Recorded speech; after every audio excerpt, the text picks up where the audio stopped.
Hey guys, Banana Luck here and welcome back to another Water Realms video. So today we're back with a generic video covering defenders in general. So you guys should have seen the OLED video by now, and that from our testing, HP percentage bonus is the main stat to go for across your three accessories. So that's just for OLED. Today we're gonna dive deeper into the different types of defenders that we have at the moment and see what are kind of stats that we require. So OLED belongs to the class of defender where I will call shielders, where they tend to generate shields as part of their kit, and that exists mainly on the Northerners. So we have King Haas, his ultimate generates a shield that absorbs damage equal to 50% of his max HP, and this increases as you level up the ultimate. And every time he receives a shield strength increases as well, so you can sort of start to see why he might demand a similar stats, similar type of stats that OLED actually requires, 3 HP main. But I don't have him, so I can't test, but I would reckon that a defender stat might work just as well for him. So he was used recently in I think Immortal Codex for the 6th boss, so the one with Zealous, because his A1 generates a shield to protect all surrounding allies, which helps to defend against the boss's ultimate. And I believe, yeah, he gets quite a bit of rage regen from attacking, so that's why he's able to cast this quite reliably. So yeah, that's King Haas, and other folks in this category are like Brokia. Brokia also generates a shield equal to 80% of his max HP, and yeah, that's pretty much the only shielding that he does. And then there's also the likes of Baron, which is not from the Northern faction, but his ultimate generates a shield equal to 70% of his max HP. So folks like this, where they have a shield in place, you would definitely wanna, build HP around them. Isolde as well periodically grants a shield equal to 30% of her max HP, and also for adjacent allies in a horizontal line. So yeah, it is this kind of units that really ask for more HP. And I think yeah, her A1 does that as well. Grants a shield when when Shield Wall is triggered. So that's her ultimate, right? Ah, yep, that's her ultimate. So okay, that's it. And yeah, that's like the type of defenders that we have so far. The most defensive one. And then there's another class of defenders, more unique in nature, and these are people like Gun. So their damage scales of defense, and they increase their defense, and he increases his defense by 2% for 15 seconds each time he takes damage, capping at 30% defense. So I do have Gun, and I am trying to figure out how best can I, create a video to show how defense stats is very important for him. And bearing in mind that his lot bonus, if I'm not wrong, where is it? Why am I not able to scroll? Okay. Yep. So you can see that over here, he does gain a defense bonus when his HP is below 30% as well. So all the more reasons for you to build defense around him, because he really scales off that, not just in damage, and also, from his chaotic faction bonus as well. Another hero that scales off defense will probably be Asshole. I do have him as well, so damage scales off defense, but it doesn't say exactly how much. But Asshole is pretty, lackluster. People don't normally, look at him for damage. He does also create a shield, as you can see here, but it's equal to the hero's defense. So I think he'll be one of those unique units that, you might want to build like a defense min stat and HP substat instead. So yeah, this is another unit that does well with that. And then we also have Meryl, a rather unique unit as well. So her heal is a defense-based healing, contrary to what most defenders do, or rather most healers, which is HP-based healing. She does defense-based healing instead. So these are the three folks that use defense-based. I'm not sure if I missed anyone out. Feel free to leave it in the comment section below if I did.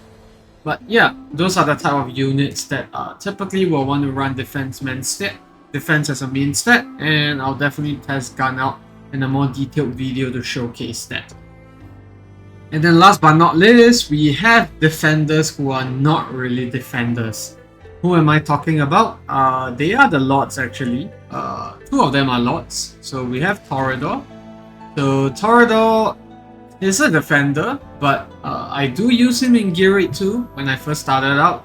I've since replaced him, but the reason why he's a defender is due to the control that he provides, and also Hellfire Resurgence, which allows him to, respawn or rather reincarnate after he dies for the first time.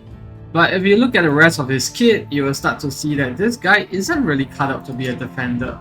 You can see his ultimate, when activating, increases self-attack speed by 80, damage dealt by 80%, and is able to attack multiple enemies in his range.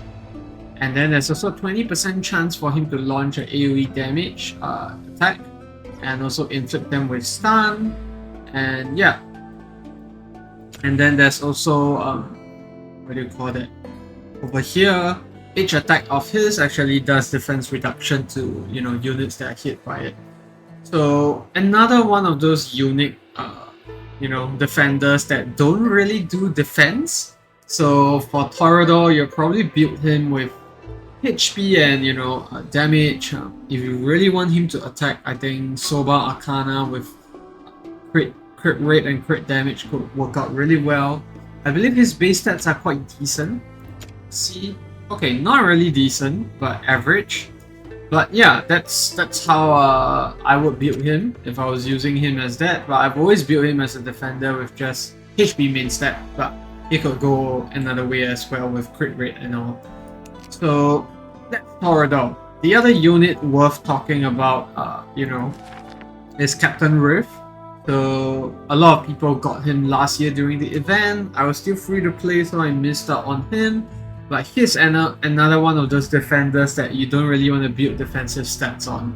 So he's from the Cultist faction. He does magic damage, and you can see on his normal attacks, it just does damage to one enemy, but his ultimate is where he goes bonkers. During his ultimate, each attack does 200% AoE damage to multiple enemies and inflicts stun. So the stun doesn't last that long, honestly, 1 second. But if you build enough attack speed on him, you don't really see the stun animation, but units will just get frozen in place. And sorry, my bad. The stun does go up to 1.5 seconds, and in hindsight, I think the stun does do quite a bit, because I've seen people use Captain Rift in, Immortal Codex, the one with Cyrus, the Conqueror one. And Captain Rift does a very good job installing the enemies. So yeah, there's also slow people around him and attacking enemy targets that are under control, which is stun, and restore some HP. So you can start to see this guy doesn't really, offer any defense or HP scaling skills, so you don't really need to build him around that. If I were you, I would build him around, how you build a normal DPS. So things like attack speed, crit rate, and all that, Sobal Arcana even. But yeah, this another one of those defenders that is unique in nature. And then you have Cyrus, the Esotericist Lord, which can only be summoned through ancient summons. So this is another one of those folks that's similar to Toreador. I'll say more similar to Captain Rift in the sense that he does not do any, defensive moves in that sense. People actually use him for Conqueror's Codex, even Gear 8 1. So the only thing about him is that he summons a skeleton warrior that possesses his attributes. So if you build him normally, you shouldn't need to prioritize too much of HP and defense on him, although it would be nice, but yeah. This is another one of those heroes where, you know, his kit demands more damage than anything, so don't really have to build HP or defense around him. Yep.